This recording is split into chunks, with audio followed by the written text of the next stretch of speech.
무더운 날씨가 계속되는데 여러분들의 건강을 위해 늘 기도합니다. 무덥지만 이 무더운 가운데 따끈하게 잘 지내시면서 건강 유지하면서 또 하나님 잘 섬기며 최선의 삶을 살아가는 우리들이 되었으면 좋겠습니다. 네, 오늘부터요 하나님에 대해서 함께 이야기를 나눠 보려고 합니다. 신은 존재하는가? 하나님은 존재하는가? 라고 하는 질문은 무신론자이건 유신론자이건 우리 모두의 관심사 중에 아주 중요한 관심사입니다. 그래서 신학은 신의 존재를 증명하기 위하여 여러 가지 방법을 만들어냈고 적용했습니다. 이러고 저러고 굉장히 이론들이 많습니다. 우리 신학에서 가장 잘 알려진 개신교회는 안셀무스, 안셀름이라고도 하죠. 이 안셀름이 하는 신적 존재 증명 방법. 그리고 가톨릭이나 이런 데서는 토마스 아퀴나스의 5가지 신의 존재 방법. 저도 열심히 공부를 해왔지만 도무지 뭘 말하는지를 모르겠습니다. 그렇게 가지고 신의 증명이 될 수 있을까라고 하는 의심도 많이 가졌고요. 정말 이렇게 해서 이론적으로 이렇게 해가지고 신의 존재가 증명이 되었습니까? 여러분들은 그것을 신이 이렇게 존재한다 확실하게 그런 방법론들을 통해서 받아들이셨습니까? 안 됐죠. 참 어렵습니다. 그래서 사람들은 이해할 수 없고 알 수 없는 신, 그 하나님의 존재에 대하여 여러 가지 이론을 사용해서 말하였지만 이해가 안 되고 안 되니까 그 신을 표현하기 위해서 신에 대한 형상과 개념들을 사용하기 시작했습니다. 특별히 형상, 이미지라고 말하는 그 형상은 인간들로 하여금 내가 갖고 있는 형상을 통하여 그 신이 존재하고 그 신이 이런 신이구나 라고 하면서 신을 존재하도록 만들었습니다.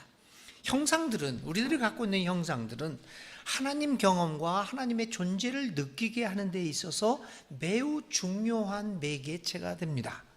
그리고 이러한 신, 내가 갖고 있는 이 하나님의 형상은 각자가 살고 있는 시대와 문화 그리고 역사의 영향 하에서 형성되어집니다. 그것뿐만 아닙니다.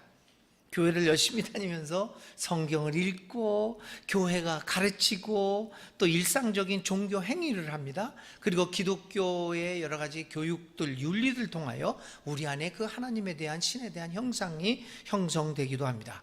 그리고 이렇게 형성된 형상들은 우리 모두로 하여금 특정한 일정한 형태로 하나님 신의 존재를 경험하게 만듭니다.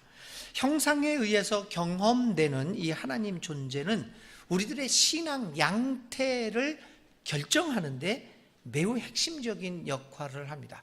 여러분들이 갖고 있는 신에 대한 이 형상이 여러분들의 우리 모두의 신앙의 양태를 결정한다는 것입니다. 여러분들이 갖고 있는 하나님의 형상은 어떻습니까? 그러므로 우리의 신앙에 대해서 이야기하고자 할 때 가장 중요하게 성찰해 보아야 할 부분은 바로 이 하나님의 형상에 대한 내용입니다. 종교와 신앙에 있어서 신이 존재하는가 혹은 그렇지 않은가는 의외로 우리의 신앙에 있어서 핵심적 주제가 아닙니다. 종교와 신앙에서 중요한 것은 신의 존재 자체가 아니라 어떤 신의 개념과 형상을 갖고 있느냐가 더 중요합니다. 우리가 믿고 있는 신의 내용이 무엇이냐가 우리 믿는 사람으로서, 신앙인으로서, 종교인으로서 늘 되물어야 할 주제라는 말씀입니다. 어떤 내용의 하나님을 믿고 있느냐, 그거입니다. 그것이 우리 신앙의 모습을 결정지을 것입니다. 저는 금년부터 신학의 전환, 메시지 전환의 차원에서 우리가 가지고 있는 신앙의 내용에 대하여 체계적으로 이렇게 한번 돌아보고 있습니다. 지금까지 7번에 걸쳐서 예수는 누구인가? 예수는 사람인가? 신인가? 예수가 와서 여기서 한 일이 무언가? 그리고 예수의 대속적 죽음이라는 게 과연 맞는 얘기인가? 뭐 이런 것들에 대해서 예수에 대해서 3번에 걸쳐서 이야기를 했습니다. 잘 기억이 안 나시죠?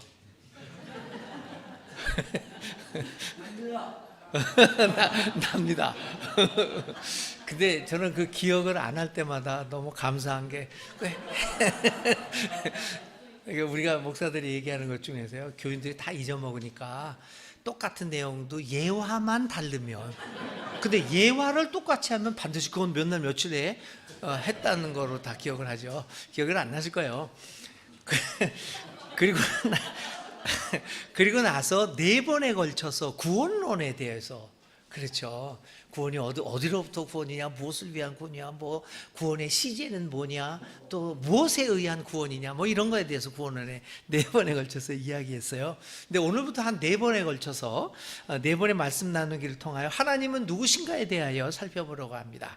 하나님은 어떤 분이신가를 중심으로 메시지 전환을 시도해 보려고 합니다. 이 작업은 무엇보다도 위에서 말한 우리가 갖고 있는 하나님의 형상, 다시 말하면 하나님을 어떻게 인식하고 있는가에서부터 출발하려고 합니다. 우리가 갖고 있는 서로 다른 8가지 형상을 서로 대조해 보면서 기독교에서 말하는 신, 하나님은 어떤 분인가에 대해서 살펴보려고 합니다. 그러니까 여러 가지 형상들이 있지만 우리의 기독교가 일반적으로 갖고 있는 8가지 형상이 있어요. 그것들을 한번 4번에 걸쳐서 비교해 보려고 합니다. 무엇보다도 이 비교해 보면서 우리가 얼마나 하나님에 대한 왜곡된 이미지, 그 형상을 가지고 있느냐를 살펴보려고 합니다. 무엇보다도 우리가 가지고 있는 이 왜곡된 형상은 하나님의 억압적인 모습과 깊은 관련이 있습니다. 억압적 형상으로서의 하나님은 인간이 만들어낸 겁니다. 그것은 인간의 마음으로부터 발생하는 이 억압과 구속이었으며 자신이 받은 교육의 결과이기도 합니다. 그러므로 이러한 목회적 상황에서 오늘 교회와 신학의 과제는 우리 안에서 발견되는 우상적이며 억압적인 하나님의 형상이 무엇인가를 감지함과 동시에 그것을 전환하는 것으로부터 출발합니다. 그것이 오늘 신앙인들이 갖고 있는, 교회와 신학이 갖고 있는 가장 중요한 과제입니다. 그래야만, 그렇게 우상적이고 억압적인 하나님의 형상을 전환시켜야만 우리는 하나님을 하나님답게 알게 될 뿐 아니라 우리 스스로도 참 하나님과 함께 동행하는 기쁨을 누리게 될 것입니다.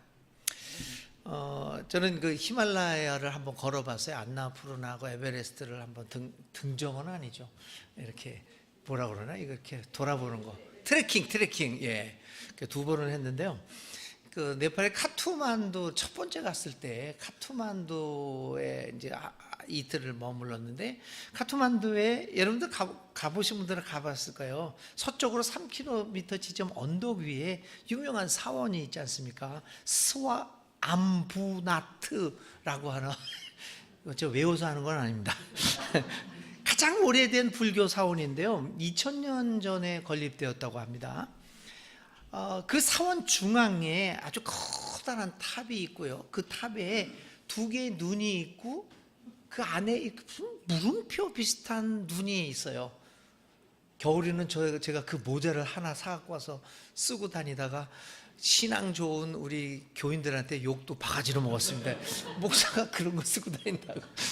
하여튼 그 물음표 있는 그 제 3의 눈이 있는데요, 그 3의 눈은 여러분들이 아시는 바와 같이 우주의 눈, 지혜의 눈, 뭐 이렇게 통찰의 눈이라고 불립니다. 항상 높은 곳에서 온 세상을 주시하고 있는 통찰의 눈, 이 부처님의 눈은 세상 만물의 이치를 꿰뚫어보고 사람들의 모든 생각과 번뇌를 내려다보고 있다고 합니다.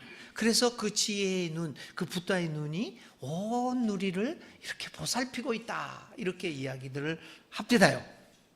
저는 그래서 그 눈을 보고 눈이 나를 보살펴주고 있구나, 굉장히 따뜻한 느낌도 받았지만 조금 있다가 갑자기 생각이 바뀝니다.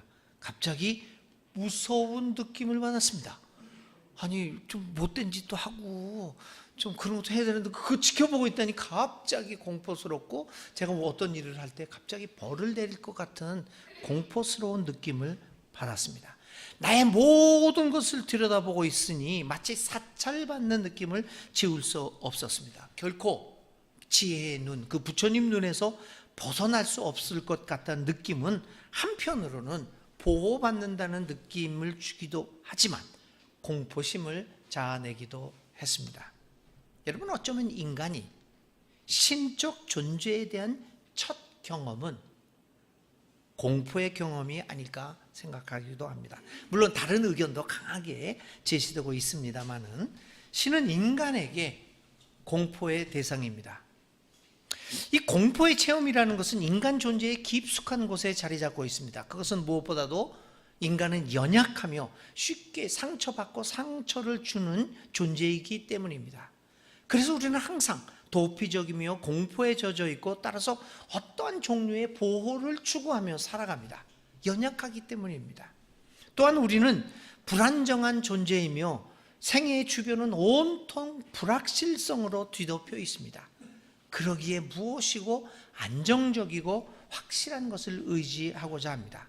이 연약함과 불확실성은 인간 존재를 형성하는 아주 중요한 요소이고 또 그것으로 말미암아 인간은 늘 두려움과 공포에 쌓여 살아가게 됩니다.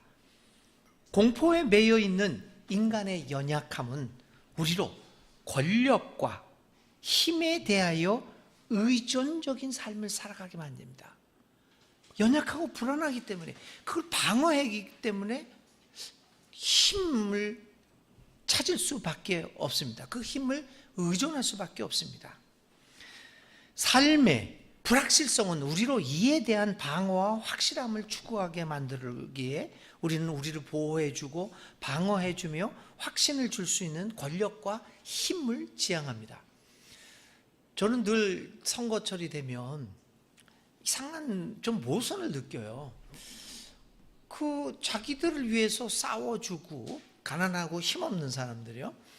그 도와주고 뭐 또 여러 가지 법률도 해주고 또 뭐 복지도 확대해주고 하여튼간에 가난한 사람들을 위해서 저소득층을 위해서 우리는 합니다 하고 여러 가지 시위도 하고 뭐 그런 그 정치 세력에 실제로 표를 안 줘요. 오히려 처음부터 끝까지 기득권에서 늘 잘 살고 있는 부자들에게 가난한 사람들이 힘없는 사람이 표를 주는 그런 현상을 많이 하잖아요. 그거 왜 그럴까? 진짜 그게 이상하다. 근데 가만히 생각해 보면 가난하고 연약하고 아래에 억압을 받는 사람일수록 연약하고 삶의 불확실성을 느낍니다. 이 삶의 연약함과 불확실성을 느끼는 사람이 찾는 것은 나와 함께 싸워주는 친구가 아닙니다. 그 친구는 나와 똑같기 때문에 별로 도움을 받을 것 같지 않습니다. 싸워주고 위로해 주는 건 좋은데 결국에는 권력과 힘 있는 사람이 내 문제를 해결해 줄 수 있을 것이라는 생각을 갖게 되지 않습니까? 이 시점에서 바로 그런 데에 있어서 종교는 매우 중요한 역할을 합니다. 종교는 여러 가지 이야기들을 통하여 우리의 연약함과 불확실성을 대체해 줄 수 있는 우주적 신뢰와 확실성을 갖다 줍니다. 우리에게 친구와 동지를 주는 것이 아니라 우리가 의지할 수 있는 권력과 힘을 제공해 줍니다. 종교는 자연과 우주가 주는 공포와 위협을 이름과 얼굴을 가진 신이라고 하는 다른 존재를 소개함으로써 그것을 대체해버립니다. 그래서 조금 더 가깝고 접근 가능한 존재로 변화시키며 절대적 신을 우리에게 소개합니다. 그러니까 종교가 그 신이 우리의 동지나 친구가 아니라 우리의 문제를 해결해 줄 수 있는, 공포를 해결해 줄 수 있는 권력과 힘으로 등장합니다. 이렇게 해서 종교는 공포라고 하는 인간의 본성들을 조절하고 통제하기 시작합니다. 종교는 자신들이 신의 분노를 잠재우고 오히려 신의 축복과 신성한 은총들을 요구할 수 있는 중재자가 될 수 있는 능력과 방법을 소유하고 있다고 주장합니다. 이렇게 함으로써 종교는 점차 신자들에게 용납되고 받아들여집니다. 이런 의미에서 신앙 수용에 있어서 공포라고 하는 요소는 가장 중요한 역할을 담당합니다. 그뿐만 아닙니다. 종교 자체는 이제 공포의 문제를 해결하겠다라는 것을 이야기할 뿐만 아니라 이제는 종교의 확장을 위해서 종교는 공포 요소를 충분하게 활용합니다. 그래서 교회는 죄를 예방하고 회개의 부름을 위하여 공포의 신이라고 하는 개념을 매우 자주 사용합니다. 이러한 의미의 공포의 사용은 종교로 하여금 점차 죄에 대한 경고, 위협, 주의사항, 인간의 실수와 잘못에 대한 견책을 강조하는 쪽으로 변화하게 됩니다. 또한 인간의 잘못 혹은 죄가 인간 존재에게 가져오는 참혹한 결과에 집중하도록 종교가 만들었습니다. 그래서 설교자들은 이제 믿는 이들의 구원과 믿는 이들이 이렇게 변화돼서 아름다운 세상을 만들어야 한다는 강조보다는 정죄의 위협에 대하여 말합니다. 가톨릭 교회의 경우에는요, 가톨릭 교회에서의 기도는 온갖 종류의 간청, 특히 죽은 사람들의 개해나 징벌의 장소인 지옥으로부터 자유로워 주기를 요청하는 간청들이 주를 이루었습니다. 또한 지옥에 대한 상상력은 인간의 본능적 공포를 자극하여 공포의 교리들이 조직적으로 형성되어지도록 하였습니다. 중세부터 지금까지 기독교의 가장 중요한 강론과 형상들은 사람들의 공포심을 증강시키기 위한 목적으로 행해졌던 것이 사실입니다. 또한 인간 삶의 마지막 단계에서 발생하는 그 누구도 피할 수 없는 사건, 죽음과 연결하여 심판과 지옥, 가톨릭의 경우에는 연옥도 있죠. 이 심판, 지옥, 연옥의 강조를 통하여 공포를 발생하게 함으로써 종교에서 떠나가지 못하도록 만들었습니다. 이것을 프랑스의 사회학자는 공포 목회라고 이름을 지었습니다. 공포 목회. 그것이 우리 기독교 내에서 아주 중요한 목회의 형태로 운영되어 왔다는 것입니다. 물론 공포 목회, 이 공포의 하나님을 소개하는 것이 일면으로 효과를 거두기는 하였습니다. 그러나 결과적으로는 교회에 대한 신뢰를 상실하게 만드는 역할을 감당했습니다. 위협의 지나친 남용은 결국에는 그 효율성을 약화시키고 맙니다. 청중들은 더 이상 공포의 설교를 무서워하지 않게 되었으며 감동도 받지 못합니다. 그럼에도 이러한 관습이 사라진 것은 아닙니다. 공포의 교리는 우리의 시대에도 여전히 교리 교육이나 설교 등을 통하여 그 위세를 떨치고 있습니다.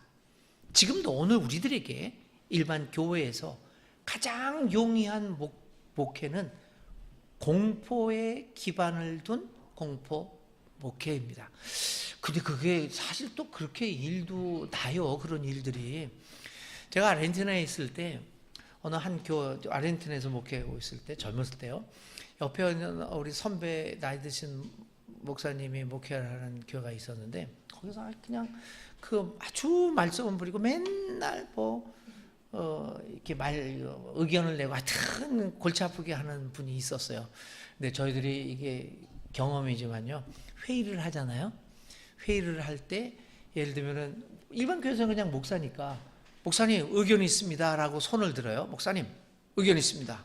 그러면 안심을 해요.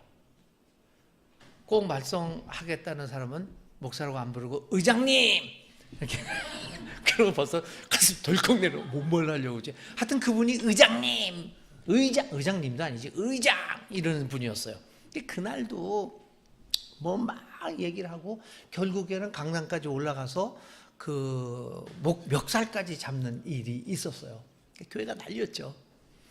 일요일이었으니까. 그리고 예배 그걸 끝나고 그 사람이 한 400km 떨어진 바닷가로 휴가를 가느라고 타러 갔어요.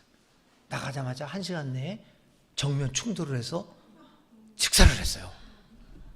난리가 났죠. 그거 봐라.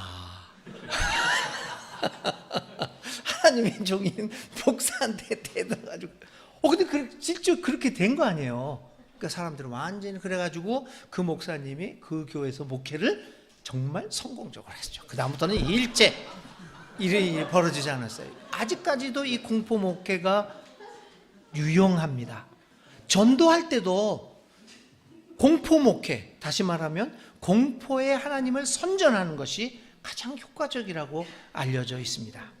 이러한 공포의 목회는 우리에게 신의 형상은 단 하나의 작은 죄도 놓치지 않고 징벌하는 엄격한 심판관으로서의 모습을 남겼습니다. 엄격하고 철저한 수사를 실행하는 엄격한 수사관으로서의 신의 모습으로 우리에게 다가왔습니다. 그래서 오늘 우리들을 가장 주름잡고 있는 첫 번째 하나님의 형상은 공포의 하나님입니다.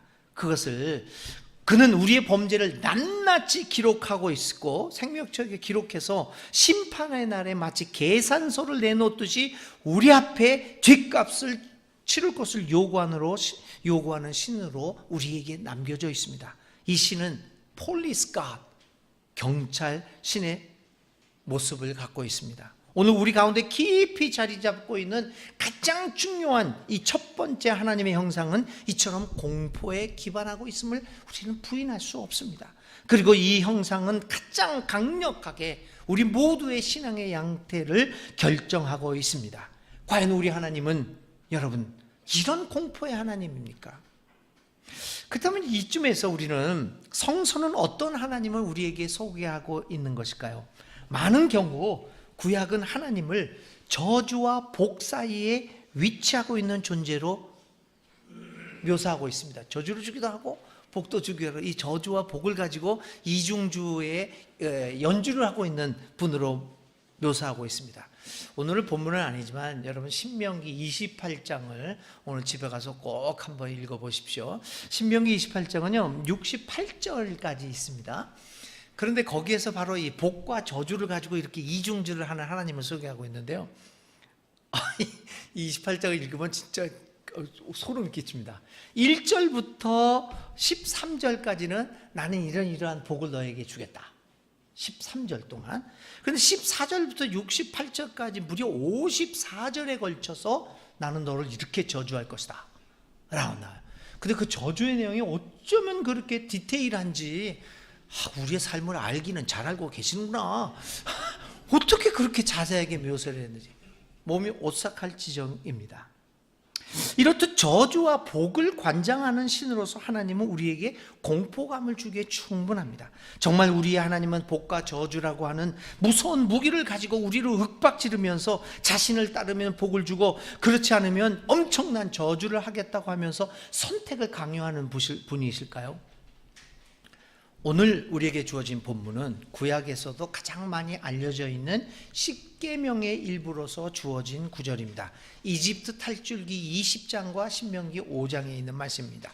이스라엘 사람들뿐만 아니라 오늘 기독교에서도 가장 중요하게 생각하고 있는 십계명 중의 일부입니다. 그렇다면 복과 저주의 이중주를 연주하는 것처럼 보이는 하나님을 십계명에서는 어떻게 소개하고 있습니까? 나를 미워하는 사람에게는 죄값으로 본인뿐만 아니라 3, 4대 자손에게까지 벌을 내린다. 그러나 나를 사랑하고 나의 계명을 지키는 자에게는 수천 대 자손에 이르기까지 한결같은 사랑을 베푼다. 이렇게 기록되어 있습니다. 이 기록은 당시에 알려져 있던 일반적인 신의 개념을 뒤집어 놓는 혁명적인 구절입니다. 지금까지 이 사람들이 알고 있던 신명기 28장을 통해서 알고 있던 신의 형상을 완전하게 전환시킵니다. 신명기 28장에서 소개하는 그 신의 모습을 극복하는 것이 이 십계명에 나와 있는 말씀입니다. 당시 사람들이 오늘도 마찬가지지만요, 신에 대하여 갖고 있던 형상은 무엇보다도 저주의 신으로부터 시작되는 공포의 존재입니다. 신을 공포의 대상이 아니라 우리 가까이 있고 우리를 따뜻하게 안아주고 우리의 상처를 어루만져주는 그러한 사랑의 신으로 이해하는 것은 있을 수 없었습니다. 그런데 오늘의 구절은 이러한 형상과 개념을 완전히 뒤집어 놓습니다. 쉽게 말하면 오늘의 구절은 이렇게 얘기합니다. 신은 화를 내고 저주도 하지만 그러나 그것은 아주 조금이다. 본인과 3, 4대 자손까지만 그런다. 그런데 아주 조그만다. 그런데 오히려 신은 인간을 도와주고 복주고 많이 사랑해주는 존재. 본인뿐만 아니라 수천 대까지.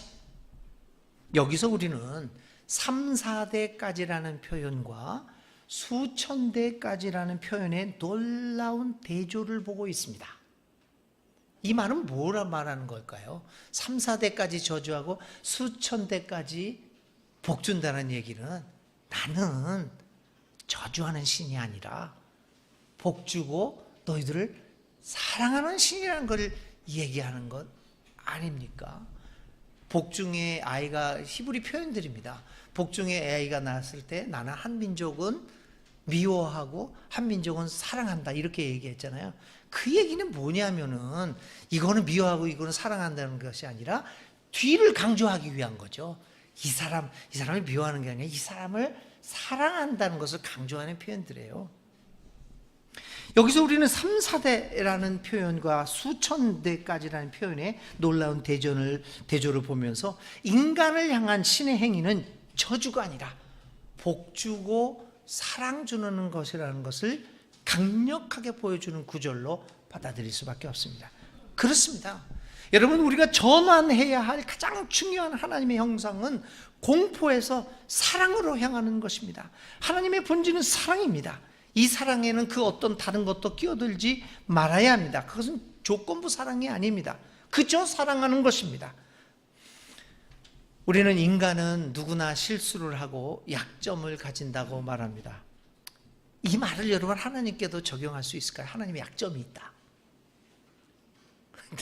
답변을 안 하시네. 약점이 있어요, 없어요? 있습니다.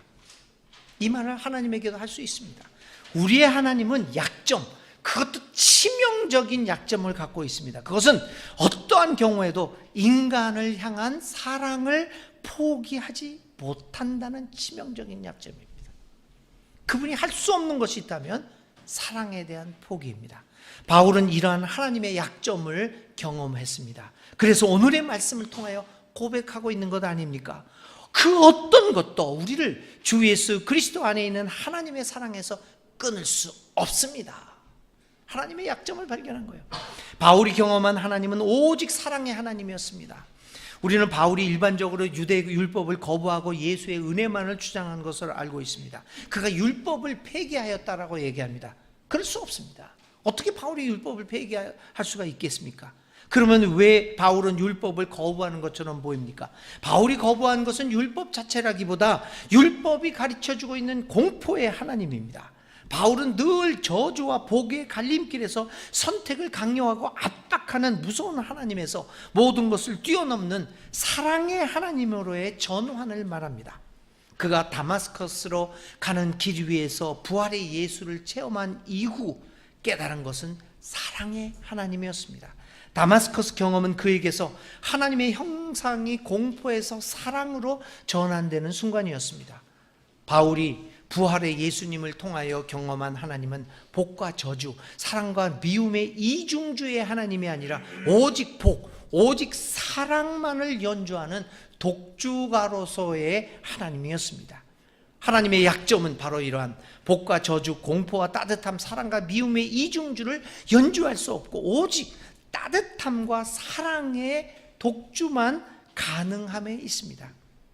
오늘 우리는 어떻게 하나님의 존재를 증명할 수 있겠습니까?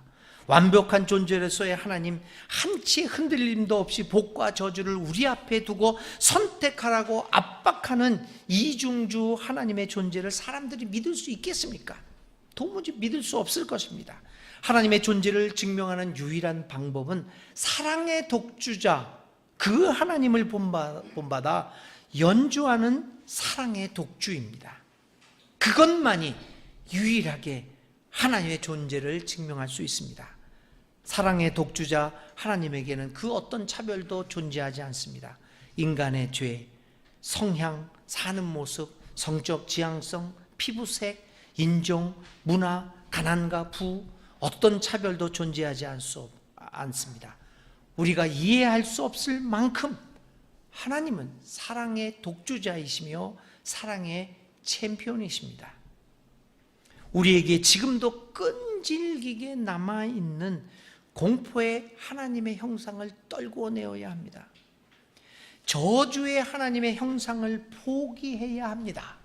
그렇지 않고서 진정한 그 사랑의 하나님의 존재를 경험하기 어렵습니다. 사랑의 독주자, 그 하나님을 경험하고 그러한 하나님을 믿는 교회와 사람들은 이 땅 위에서 살아가면서 그 어떤 이유로도 결코 사람을 차별하거나 소외 혹은 배제시킬 수 없습니다. 사랑의 하나님은 인간을 차별하지 않고 오직 품에 안으시면서 사랑해 주시기 때문입니다. 우리를 구원하는 것은 오직 사랑뿐이기 때문입니다. 그 어떤 것도 우리를 향한 하나님의 사랑에서 우리를 끌어낼 수 없습니다. 그런데 오늘 교회의 모습은 어떠합니까? 여전히 이러저러한 이유로 사람을 차별하고 정죄하고 죄인과 의인으로 구별합니다. 여러 가지 이유로 하나님의 사랑에서 제외하는 모습을 보이고 있습니다. 왜 그럴까요? 우리가 갖고 있는 하나님의 형상이 잘못되어 있기 때문입니다. 공포의 하나님, 그 저주의 하나님의 형상을 아직도 가지고 있기에 이 사람은 저주받을 사람, 이 사람은 복받을 사람 구별하는 것입니다. 무엇보다도 먼저 저주와 복, 사랑과 미움, 구원과 심판과 공포의 이중주의 하나님의 형상을 지우고 오직 그에게는 사랑만이 있는 것을 깨닫고 사랑의 독주자로서의 하나님의 형상을 회복해야 할 것입니다. 사랑 외에 다른 것은 하나님 안에 존재하지 않습니다. 이런 이야기를 하면 사람들은 얘기를 합니다. 그러면 하나님은 심판을 안 하십니까? 저는 단호하게 얘기합니다. 하나님이 우리를 심판하시는 것이 아닙니다. 우리의 잘못해서 내가 여러 가지 나쁜 결과를 갖고 있는 것은 내 스스로 내 인생 자체가 심판하는 것이 하나님이 심판하지 않습니다. 하나님은 나의 죄 속에서 함께 아파하며 죄를 극복하고 어떻게 사랑의 사람으로 우리를 변화시킬까라는 것을 고민하는 신이시지 잘못한 것을 단칼에 잘라내는 그런 분이 아닙니다. 하나님 이 형상을 지어야 합니다. 사랑 외에 다른 것은 하나님 안에 존재하지 않습니다. 하나님의 전능하심을 얘기하는데 이 하나님의 전능하심은 오직 사랑의 전능뿐입니다. 그런 의미에서 하나님은 전능하지 않다고 말할 수도 있습니다. 내 말이 아닙니다. 칼바르트의 말입니다. 사랑하는 것만이 하나님의 유일한 행위이다.